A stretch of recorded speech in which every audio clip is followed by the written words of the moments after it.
Temple Update's Cassie Semyon was in the courtroom when Cosby's sentence was handed down. She joins us now on set. Cassie, what was the atmosphere like in the courtroom? You know, it was a really emotional scene in Norristown this week. There were lots of tears and embraces amongst Cosby's accusers. But one woman who was noticeably absent from the day's proceedings was Camille Cosby, who has insisted that her husband has not had a fair trial. But after 34 months of judicial process, the court has handed down its sentence. Bill Cosby entered the Montgomery County Courthouse as a free man one last time on Tuesday. Judge Stephen O'Neill decided Cosby would be registered as a sexually violent predator.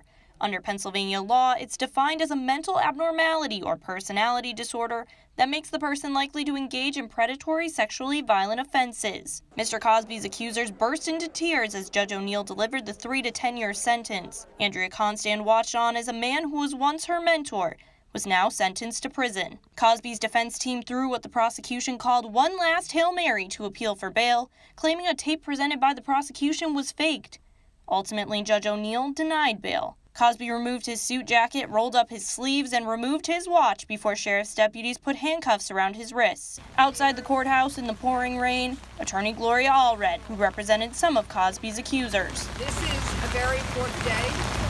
Judgment Day has come. The comedian was transported to the Montgomery County Correctional Facility, where this booking photo was taken. He was later taken to the Pennsylvania State Correctional Institute in Collegeville.